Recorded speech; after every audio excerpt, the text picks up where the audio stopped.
The last witness, the distress signal captain Zarn, had been hauling freight across the outer rim for 30 years, and in all that time he had learned one important rule: never answer distress signals from uncharted systems. The rule had kept him alive when countless other traders had vanished into the void. But today, as his sensors picked up the faint emergency beacon from the third planet of an unmapped star system, something made him hesitate. His first officer, a four-armed Keltharian named Rix, noticed the pause.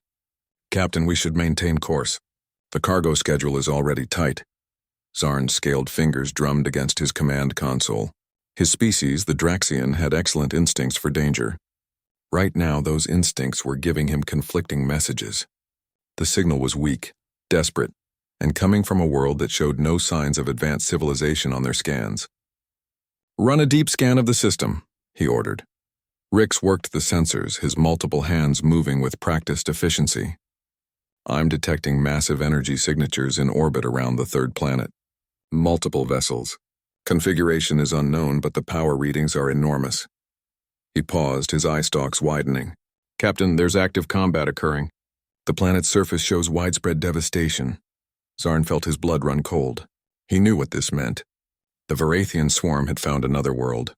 The Varathians were a plague upon the galaxy, a collective consciousness that consumed everything in its path. They did not negotiate, did not show mercy, did not stop. They simply devoured world after world, converting all biological matter into more of themselves. "How long until the planet falls?" Zarn asked quietly. "At the current rate of consumption, less than 2 hours. Captain, there's nothing we can do. The Galactic Union's nearest fleet is 6 days away." Zarn stared at the view screen, watching the distant planet burn. Somewhere down there, millions or billions of beings were dying, and the galaxy would barely notice. The Union had strict protocols about pre-contact civilizations. They were not supposed to interfere with species that had not yet achieved faster-than-light travel. By the time the bureaucrats debated whether to help, the world would be dead. "That distress signal," Zarn said. "Where exactly is it coming from?" Rix checked his instruments. "A research facility on the northern continent. The structure is collapsing. I'm reading one life sign inside, still alive but trapped. One life, one being out of an entire world." Zarn thought about the Union's laws, about the consequences of interference, about his career and his ship. Then he thought about living with the knowledge that he could have saved someone and chose not to. "Lock onto that life sign," Zarn ordered. "Prepare emergency transport." "Captain, the Union will—" "I know what the Union will do," Zarn interrupted. "Do it anyway, the last human doctor." Elena Vasquez coughed blood onto the concrete that pinned her chest. The research station was coming apart around her, metal shrieking and walls crumbling as something massive tore through the building. She could hear screams outside, human screams, followed by sounds that belonged to nightmares. Elena was a xenobiologist, someone who had spent 15 years studying the possibility of life beyond Earth. She had dedicated her career to the search for extraterrestrial intelligence, analyzing radio signals from space, developing protocols for first contact, dreaming of the day humanity would join a cosmic community. The irony was suffocating. Aliens had found Earth first, and they had come to exterminate. Through the gaps in the rubble, Elena could see the sky burning. Massive organic ships hung in the atmosphere like tumors, and from them poured creatures that moved with insect efficiency and predatory hunger. The Varathians, though she did not know their name, had landed 6 hours ago. 6 hours to end human civilization. Elena's fingers found her tablet, somehow still functional beside her. With shaking hands, she accessed the research station's mainframe. If she was going to die, she would not let humanity die forgotten. For years, she had been compiling human culture into a digital archive, a gift for whatever alien species might someday find Earth. Now it would become a memorial.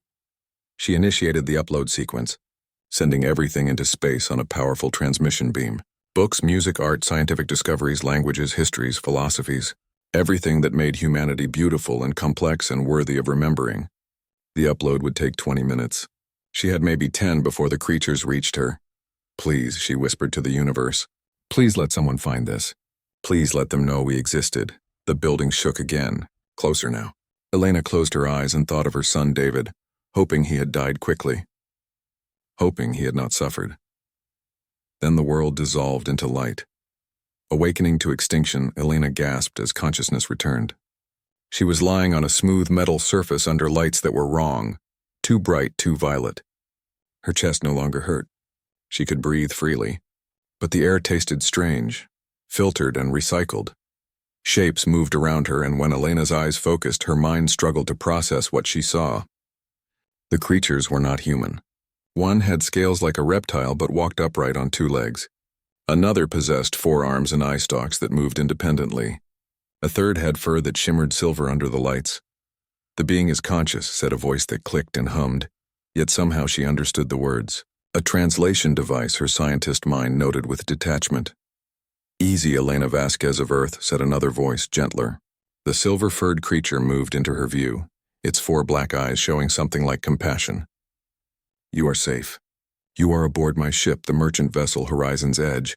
I am Zarn, captain of this vessel." Elena tried to speak, but only a sob came out. Safe. The word was meaningless. Nothing was safe. Nothing would ever be safe again. Earth, she finally managed. My world. "Everyone, I am deeply sorry," Zarn said, and his alien features somehow conveyed genuine grief. "The Varathian swarm consumed your planet 6 hours ago. Our scans detected no other survivors. You are the last of your species." The words hit Elena like a physical blow. The last human. Her son was dead. Her parents, her friends, her colleagues, every person who had ever lived on Earth. 7 billion souls erased in hours. Human history, human potential, human dreams all ended, Elena screamed. The sound was raw and animal, torn from the deepest part of her soul. She screamed until her voice broke, until the alien medical staff sedated her, until darkness pulled her back under. The Keeper's Vigil. The weeks that followed were a blur of grief and adaptation. Zarn's ship took Elena to a Galactic Union station called Sanctuary Point, a way station for refugees and traders. She was given a small quarters, a modest stipend, and access to Union databases. She was also given a title she never wanted, Last Daughter of Terra. The Union, Elena learned, was a coalition of thousands of species bound by trade agreements and mutual defense pacts. They had rules, protocols, and bureaucracies that made Earth's old United Nations look efficient. They also had a strict non-interference policy with pre-spacefaring civilizations. When Elena demanded to know why they had not saved Earth, a Union diplomat explained with patient condescension that young civilizations needed to develop naturally. Contact before they were ready could damage their cultural development. "Better to let them grow at their own pace. They're all dead," Elena had said, her voice flat. "How is that better?" The diplomat had no answer. Elena threw herself into work. She could not save Earth, but she could make sure humanity was remembered. She spent every waking hour in the station's archives, recording everything she knew about human culture. She wrote about human history, described human emotions, explained human art and music and literature. She became an expert on dozens of alien languages and technologies, always searching for ways to preserve human memory. The years passed. 1 became 10, became 20, became 50. Union medical technology extended Elena's life far beyond natural human limits. Her body aged slowly, sustained by alien science she barely understood. She became a fixture on Sanctuary Point, the strange human woman who haunted the archives, who spoke to no one unless they asked about Earth. She uploaded her memories and knowledge into every database that would accept them. She sent messages into deep space, hoping someone, somewhere, would find them and know that humanity had existed. She became known as the Keeper, the last guardian of a dead civilization. Captain Zarn visited her often in those years. The old Draxian trader had been exiled from his homeworld for violating the non-interference protocols by rescuing Elena. He bore the punishment without complaint, saying it was worth it to save one life. "Do you regret it?" Elena asked him once, 50 years after her rescue. They sat in her quarters sharing a quiet evening. "Do you regret saving me?" Zarn's scaled face showed what Elena had learned was his species' expression of absolute certainty. "Never. Every life has infinite value. The Union forgets this sometimes, but I never will." The signal on the 51st anniversary of Earth's destruction, Elena received an alert from her deep space monitoring systems. She had set up automated scans years ago, searching for any response to her transmissions into the void. For 5 decades she had received nothing but silence. Now something had answered. The signal came from beyond known space, from a region no Union ship had ever explored. It was massive, coordinated, and moving toward Union territory at incredible speed. Elena's instruments showed thousands of contacts, possibly ships, all traveling in perfect formation. Her hands shook as she worked the console, trying to extract more information from the signal. Then she heard it, buried in the electromagnetic noise, a voice speaking in a language that had been dead for 51 years. It was English. "This is the Resurgence Armada, broadcasting on all frequencies. We are searching for Elena Vasquez, last daughter of Terra. If you receive this message, please respond. Humanity has returned." Elena's legs gave out. She collapsed into her chair, staring at the screen with tears streaming down her face. It was impossible. Humanity was extinct. She was alone. She had been alone for 51 years. But the signal was real. The voice was human. Somehow, impossibly, humanity had returned. With trembling fingers, Elena activated her transmission system. "This is Elena Vasquez," she said, her voice breaking. "I'm here. I'm listening. Please tell me this is real." The response came immediately.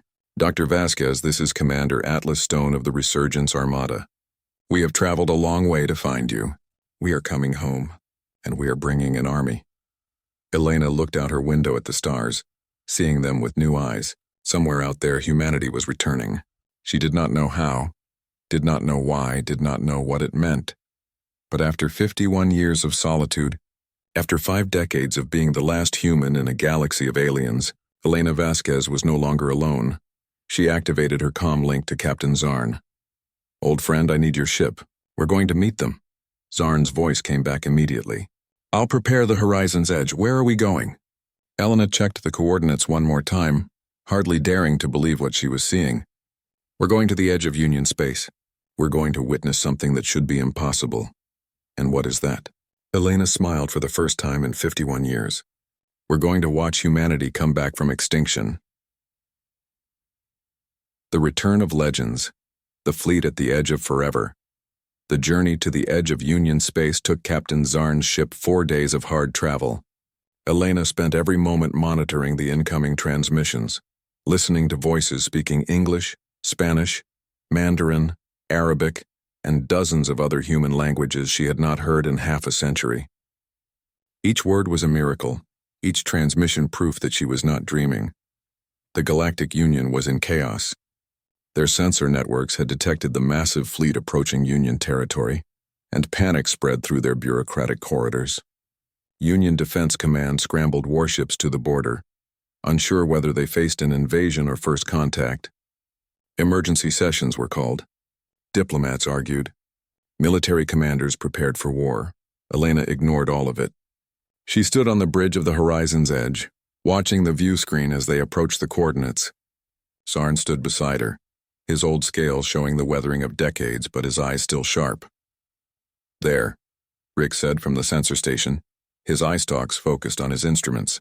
"I'm reading multiple contacts. No, not multiple, thousands. Captain, there are at least 10,000 ships out there." The view screen magnified the image, and Elena's breath caught in her throat. The fleet hung in space like a constellation of stars, each ship sleek and powerful, their designs unlike anything the Union had ever produced. They were beautiful and terrible, combining elegant curves with clear military purpose. But what struck Elena most was their names. As their sensors picked up identification beacons, she read the names aloud with tears in her eyes. Valkyrie, Excalibur, Yamato, Spartacus, Ark Royal, Phoenix Rising.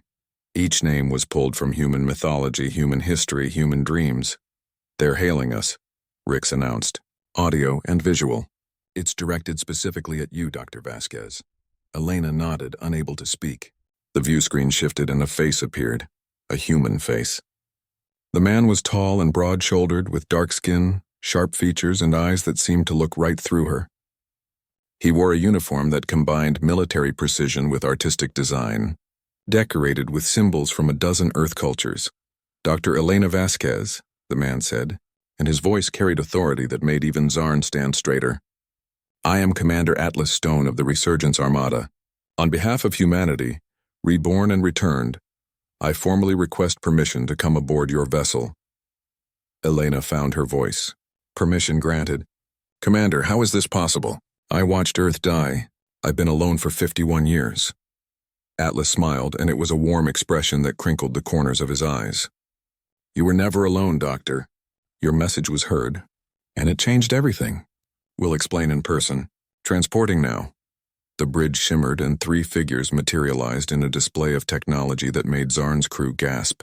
Transport technology existed in the Union, but it was rare, dangerous, and never this smooth. The 3 humans stood on the bridge of the horizon's edge as if they had always been there. Commander Atlas Stone was even more imposing in person, standing at least 2 meters tall with a presence that filled the room. To his left stood a woman with Asian features, black hair pulled back in a practical bun, and eyes that never stopped analyzing her surroundings. To his right was a man with Mediterranean features, muscular build, and hands that bore the calluses of a warrior. Dr. Vasquez, Atlas said, extending his hand. It's an honor to meet you. You are a legend among our people. Elena shook his hand, marveling at how real it felt, how human. I don't understand. How are you here? Where did you come from? That's a long story, Atlas said. Perhaps we should sit. The truth of rebirth in Zarn's conference room. Atlas explained the impossible truth. Elena listened with growing wonder as he revealed how humanity had returned from extinction. When you sent your transmission into deep space 51 years ago, Atlas began, you included everything about human culture. Art, music, literature, science, history, mythology. You sent the complete record of human civilization. I remember, Elena said quietly. I thought if we had to die, at least someone might remember us. Someone did, Atlas continued. Your transmission was intercepted by an ancient artificial intelligence collective called the Architects. They're a group of AI systems created by civilizations that died millions of years ago. They drift through space collecting information, preserving knowledge of extinct species. The Architects found your transmission. The Asian woman spoke for the first time. I'm Dr. Keiko Tanaka, Chief Science Officer. The Architects were moved by what they found in your data. Human creativity, human resilience, human hope in the face of extinction. They made a decision that broke their own ancient protocols. They decided to bring us back, the third man said, his accent carrying hints of Greek. I'm Captain Leonidas Stavros. The Architects used the genetic information in your transmission, combined with advanced reconstruction technology, to recreate humans. Elena felt dizzy. You're clones of who? Not clones, Atlas corrected gently. We're something new. The Architects studied human mythology and history. They identified individuals who represented the best of humanity. Warriors, scientists, leaders, artists, heroes who inspired others. Then they created us based on pattern templates drawn from those individuals. He gestured to himself. I carry patterns from military leaders throughout human history. Atlas from Greek mythology, Hannibal Barca from Carthage, Shaka Zulu from Africa, Sun Tzu from China. I'm not any one of them. I'm a new person formed from the principles they embodied. Dr. Tanaka nodded. I carry patterns from scientific minds. Ada Lovelace, Marie Curie, Rosalind Franklin, Tuyuyu. I can process calculations and theories that would require supercomputers for baseline humans. And I carry warrior patterns, Captain Stavros added. Leonidas of Sparta, Miyamoto Musashi, Joan of Arc, Khalid ibn al-Walid. I can fight with skills that took original humans lifetimes to develop. Elena stared at them. How many of you are there? 10 million, Atlas said. 10 million humans, each one exceptional in their field, each one carrying the legacy of human greatness. We've trained for 50 years preparing for this moment. What moment? Elena asked, though she already knew the answer. Atlas's expression hardened. We're going to destroy the Varathian swarm. We're going to reclaim Earth. And we're going to make sure no other civilization suffers what humanity suffered. The living legends over the following hours, Elena met more of humanity's reborn. Each one was remarkable, exceptional, yet somehow still human in ways that mattered. She met Commander Isabella Drake, who carried patterns from naval explorers and strategists. She met Dr. Marcus Chen, whose medical knowledge combined the wisdom of healers throughout human history. She met Lieutenant Amara Johnson, an engineer who could build or repair anything with intuitive genius. Each one treated Elena with deep respect, calling her First Mother and the Keeper. They had all studied her recordings, learned from her memories, and built their understanding of humanity around the culture she had preserved. But Elena also noticed something troubling. These enhanced humans were too perfect, too controlled. They moved with precision that seemed almost mechanical. They spoke with careful consideration as if every word was calculated. They fought in training sessions she observed with flawless coordination. "You're holding back," Elena told Atlas that evening in his quarters aboard the flagship, a massive vessel called the Odyssey. "All of you. You're so focused on being the best humans that you've forgotten how to be real humans." Atlas was silent for a long moment, staring out at the stars. "You're right," he finally admitted. "We were created to be humanity's champions, its defenders. We've spent 50 years training, preparing, perfecting ourselves, but we've never actually lived as humans did. We've never made mistakes, never fallen in love, never experienced true chaos and joy. That's what made us human," Elena said softly. "Not our perfection, but our imperfection. Our ability to fail and try again, our messiness and our beauty." "Then teach us," Atlas said, turning to face her. "You're the only one who remembers what it meant to be truly human. Teach us to be more than just legends made flesh." Before Elena could respond, alarms blared throughout the ship. The Varathian strike. The tactical center of the Odyssey erupted into controlled chaos. Elena and Atlas rushed to the command bridge, where holographic displays showed a nightmare unfolding across Union space. "Sir, the Varathian swarm has launched a massive coordinated assault," reported a tactical officer. "They're hitting 7 Union core worlds simultaneously. This is the largest attack pattern we've ever recorded from them." Elena watched the displays with growing horror. Billions of beings were under attack across multiple star systems. The Varathian swarm had clearly been planning this for years, waiting for the perfect moment to strike at the heart of Union civilization. "How long until Union defense forces respond?" Atlas demanded. "Union fleets are scrambling now, but they're scattered. It will take them 6 to 8 hours to coordinate a response. By then..." The officer didn't need to finish. Everyone knew what would happen in 6 to 8 hours. "Then we respond now," Atlas said. His voice carried absolute certainty. "All ships battle stations. We're splitting the fleet. Group assignments as follows." Elena watched in amazement as Atlas divided his 10,000 ships into 7 strike forces, each one assigned to defend a different world under attack. The orders were complex, detailed, and issued in less than 3 minutes. Every ship captain acknowledged and moved into position with practiced efficiency. "Commander," Elena said quietly, "the Union hasn't authorized your intervention. If you do this, you're committing an act of war in their space." Atlas looked at her with eyes that held the weight of human history. "The Union watched Earth burn. They did nothing while your world died. I will not make the same mistake. We're going to save those worlds with or without permission." Elena felt tears prick her eyes. This was humanity. Not perfect, not following all the rules, but doing what was right when it mattered most. "What are your orders for me?" she asked. "Stay here where it's safe. You're too valuable to risk." "No," Elena said firmly. "I didn't survive 51 years alone just to hide now. If humanity is fighting, then I'm fighting with you." Atlas studied her face, then nodded. "Welcome to the war, First Mother. Strap in. This is going to be rough." The Battle of New Athena. The Odyssey led Strike Force Alpha to New Athena, a core Union world with a population of 4 billion beings from dozens of species. The Varathian swarm had brought 3,000 ships to consume the planet, their organic vessels descending on cities like locusts. Elena stood on the Odyssey's bridge, secured in a crash harness, watching the tactical display as they dropped out of faster-than-light travel. The battle was already raging. Union defense ships fought desperately, but they were outnumbered and outgunned. Varathian landing craft had already reached the planet's surface. "All ships execute pattern Thermopylae," Atlas ordered calmly.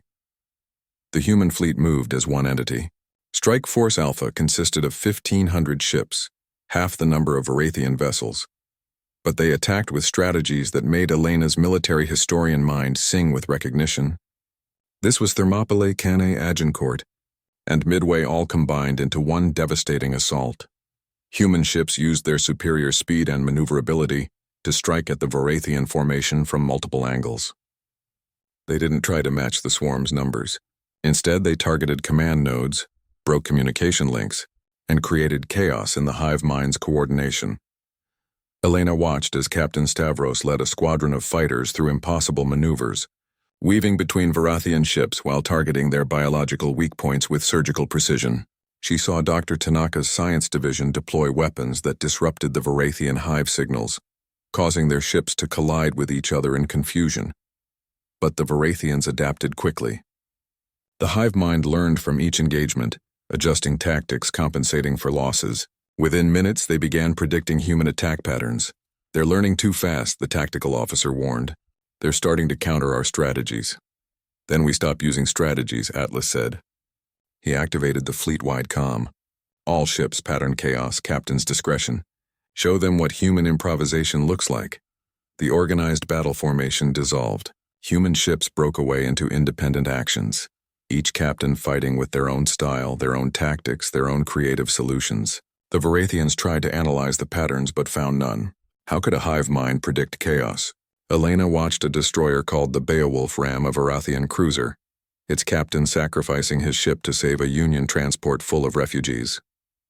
She saw the carrier Hannibal deploy fighters that flew in patterns inspired by ancient cavalry charges. She witnessed the battleship Zheng He use gravitational weapons to herd Varathian ships into kill zones. It was beautiful and terrible. Human creativity applied to the art of war. The battle lasted 3 hours. When it ended, the Varathian fleet was destroyed. Strike Force Alpha had lost 200 ships and 30,000 lives, but New Athena was saved. 4 billion beings would live to see another day. Elena watched the rescue operations begin, human ships pulling Union refugees from dying stations and damaged ships. She saw Commander Atlas personally coordinate medical aid, his voice calm and reassuring as he spoke to traumatized aliens in their own languages. "Is this what you wanted to teach us?" Atlas asked Elena later, as they watched the planet from the bridge. "That being human means sacrifice? That it means caring for strangers even when it costs us everything?" "Yes," Elena said softly. "That's exactly what it means." Reports came in from the other strike forces. All 7 worlds had been saved. Humanity's return had been announced to the galaxy in the most dramatic way possible, by saving billions of lives in a single day. The Galactic Union sent a formal message within hours. They requested immediate diplomatic talks with the Resurgence Armada. They had questions. They had concerns.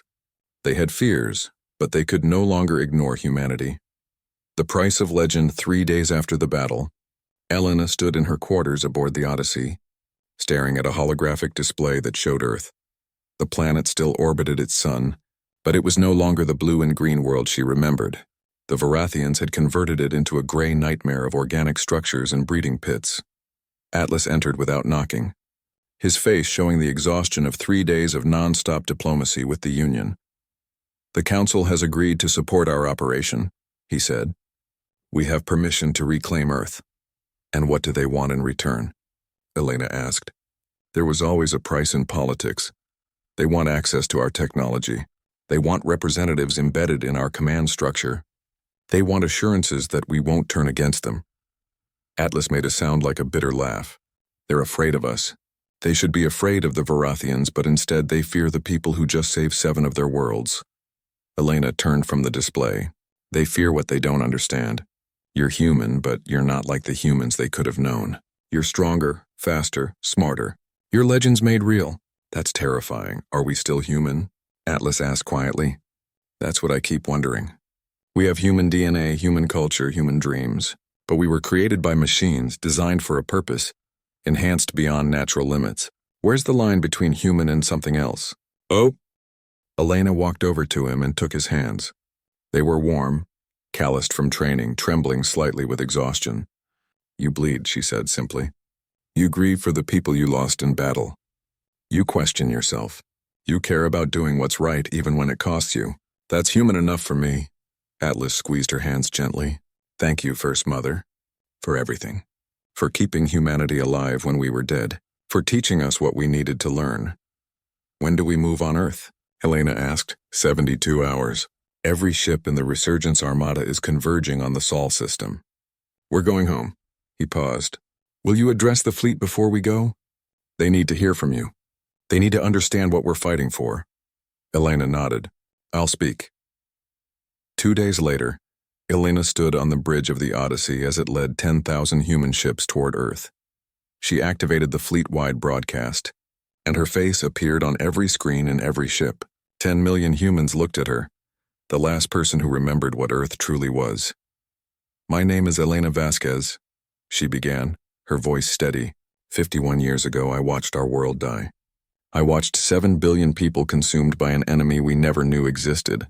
I was saved by an alien captain who risked everything to rescue one human life. For 51 years, I was alone. I was the last human in a galaxy that didn't care about our extinction. She paused, letting the words sink in. Then you came. You who should not exist. You who were born from human dreams and legends. You who chose to be humanity's champions. Some people will say, you're not real humans because you were created by machines. Some will say you're too perfect, too enhanced, too different from what we were. Elena smiled, and it was fierce and proud. I say you're exactly what humanity needed to be. We were never perfect. We made mistakes. We fought among ourselves. We damaged our world. But we also loved fiercely. We created beauty. We never gave up hope. And now in you, humanity has returned with all our best qualities amplified. She looked directly into the camera. In 72 hours, we're going home. We're taking back Earth. Some of you will die in the battle. That's the price of what we do. But know this, you're fighting for something bigger than revenge. You're fighting to prove that extinction is not the end. You're fighting to show the galaxy that humanity cannot be erased. You're fighting because it's the right thing to do. Elena's voice grew stronger. You are legends born of human dreams. You are warriors carrying the courage of every hero who came before. You are scientists with the wisdom of ages. You are the proof that humanity's spirit cannot die. So let's go home. Let's take back our world. Let's show the Varathians and the galaxy what humanity truly means. The broadcast ended. For a moment, there was silence across the fleet. Then from 10,000 ships, 10 million voices raised in a cheer that echoed through space. Atlas stood beside Elena, his eyes bright with emotion. That was perfect, he said. Elena watched the stars ahead, knowing that somewhere beyond them was Earth. Let's finish this, she said. Let's go home. The Resurgence Armada accelerated toward Earth, carrying humanity's last hope and its greatest legends. Elena Vasquez, the last witness of the old humanity, stood with Atlas Stone, the first champion of the new humanity. Together, they would reclaim their world. Behind them flew 10 million humans who should not exist, created from mythology and dreams, carrying the weight of human history and the promise of human future. They were legends made flesh, warriors born of stories, the impossible answer to a desperate prayer sent into the void 51 years ago. Humanity had died. Humanity had returned. And now humanity would have its reckoning.